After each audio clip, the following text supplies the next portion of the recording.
할렐루야. 2월 2일 목요일 원포인트 큐티 가운데 오신 여러분들을 주님의 이름으로 사랑하고 축복합니다. 오늘 하나님께서 우리에게 주신 말씀은 야고보서 5장 16절에서 20절까지의 말씀입니다. 야고보서 5장 16절에서 20절까지의 말씀 다 같이 읽도록 하겠습니다. 그러므로 너희 죄를 서로 고백하며 병이 낫기를 위하여 서로 기도하라. 의인의 간구는 역사하는 힘이 큼이니라. 엘리야는 우리와 성정이 같은 사람이로되 그가 비가 오지 않기를 간절히 기도한즉 3년 6개월 동안 땅에 비가 오지 아니하고 다시 기도하니 하늘이 비를 주고 땅이 열매를 맺었느니라. 내 형제들아, 너희 중에 미혹되어 진리를 떠난 자를 누가 돌아서게 하면 너희가 알 것은 죄인을 미혹된 길에서 돌아서게 하는 자가 그의 영혼을 사망에서 구원할 것이며 허다한 죄를 덮을 것임이라. 아멘. 이 시간 기도가 가진 거룩한 능력이란 제목으로 담임 목사님께서 큐티 인도해 주시겠습니다. 할렐루야. 네, 오늘 우리의 야고보서를 통해서 최고의 행위는 하나님의 뜻을 따라 순종하는 것이고 그 순종의 적극적인 가장 아름다운 행위는 기도다라고 말할 수 있겠어요. 기도는 하나님을 우리 쪽으로 하나님 불러오는 것이요, 하나님과 동행하는 것이요, 하나님이 앞서 일하게 하도록 길을 여는 것이 기도이기 때문이에요. 그러므로 오늘 특별히 여기 16절에 뭐라 그랬습니까? 너희 죄를 서로 고백하며 병 낫기를 위하여 서로 기도하라. 이 말은 오늘 신약은 공동체성입니다. 구약은 주로 영적인 부름받은 선지자 또 왕, 제사장을 통해서 일을 했어요. 어쩌면 요즘 식인 표현하면 영적 엘리트주의라고 할 수 있어요. 그래서 사사들, 특별히 불림받아 하나님이 기름을 부어 사사를 통해서 통치하고 하나님은 전쟁을 수행하고 이스라엘 백성을 보존하고 구원했습니다. 그런데 신약에 오면 바로 그 머리된 사사가 예수님이세요. 왕이 예수님이세요. 제사장이 예수님입니다. 선지자가 예수님입니다. 그러므로 우리는 예수님을 주로 섬기면 모든 사람은 그 안에서 지체가 되는 겁니다. 그래서 신약에 가장 많이 등장하는 표현은 서로 용납하라, 서로 종노릇하라, 서로 용서하라, 서로 사랑하라. 자, 너희 죄를 서로 고백하며 할 때 상대방에게 고백함으로 상대방에게 용서를 구하는 게 아닙니다. 피차의 죄인됨을 인정하고 머리 대신 주님 앞에 치유를 구하라는 얘기예요. 그래서 병 낫기를 위하여 서로 기도하라. 우리는 누구든지 어떤 사람은 중보만 받을 만큼 연약한 사람이고 어떤 사람은 중보기도만 해줄 만큼 강한 사람 없어요. 우리는 엘리야와 같이 성정이 같은 사람이다. 우리는 다 야곱과 같은 사람이다. 약탈자에서 오늘도 하나님의 자녀가 된 사람이고 또 지렁이 같은 야곱에서 하나님의 천하보다 존귀한 헵시바가 된 존재다. 그런 겸비한 태도를 가지고 피차의 종로로 타는 거다.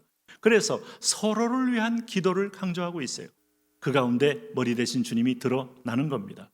누구든지 그래서 공동체 이름으로 주의 이름을 부르면 구원을 얻게 되는 위대한 역사는 주님이 그 머리로 드러나기 때문이죠. 그래서 의인의 간구는 역사하는 힘이 큼이니라. 여기 의인은 누구겠습니까?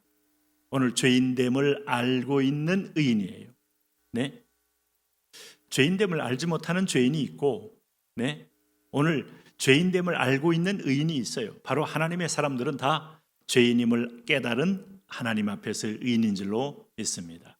그런 의미에서 보면 오늘 하나님은 이 기도의 능력, 기도의 어떤 엄청난 열매 결코 과소평가할 수 없다. 나는 지금까지 일을 해도 기도를 통하여 일한다. 사복음서에서 예수님이 그렇게 많이 설파한 것은 기도입니다. 네? 그리고 우리가 해야 할 일은 기도밖에 없습니다. 깨어있어 기도하라. 마음은 원으로되 육신이 약하도다. 연약한 육신을 이길 수 있는 것은 하나님의 임재 가득한 동행함이다. 그것을 위해서는 너희가 부지런히 열심을 품고 기도하라.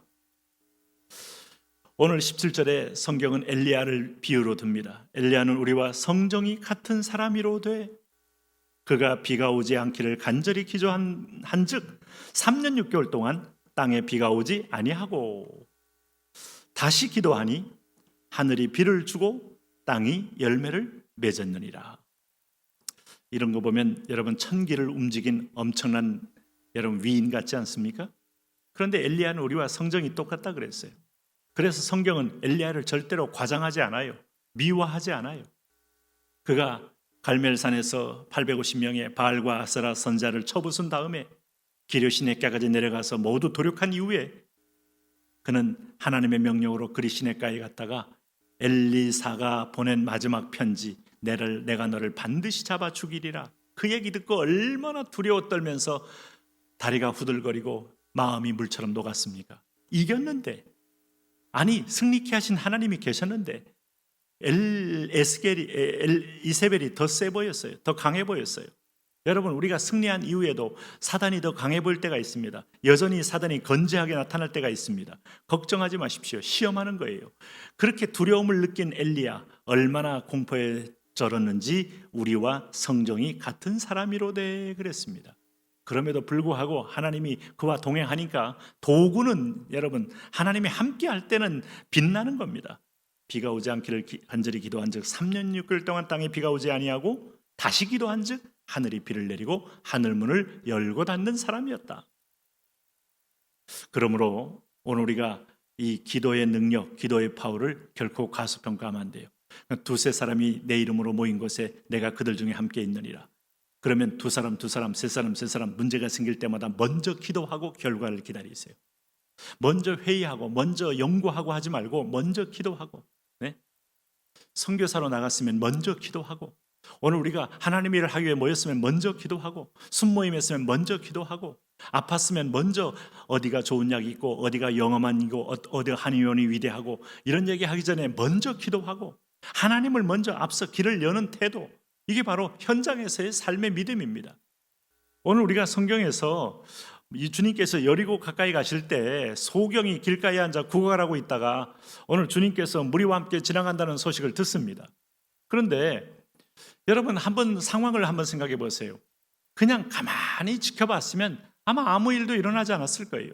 구하지 않는 자에게, 찾지 않는 자에게 굳이 주님이, 많은 사람이 구하고 찾고 신음하고 있는데 그들에게 가까이 갈 일이 없어요.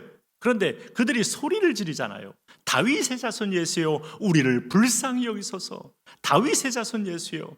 여러분, 우는 자식에게 떡 하나 더 준다고 자꾸 부르짖고 소원하고 가까이 가고, 오늘 사람들이 막 시끄럽다고 꾸짖어 잠잠히 하라고 난리를 펴도 더욱 소리 질렀다고 하지 않습니까?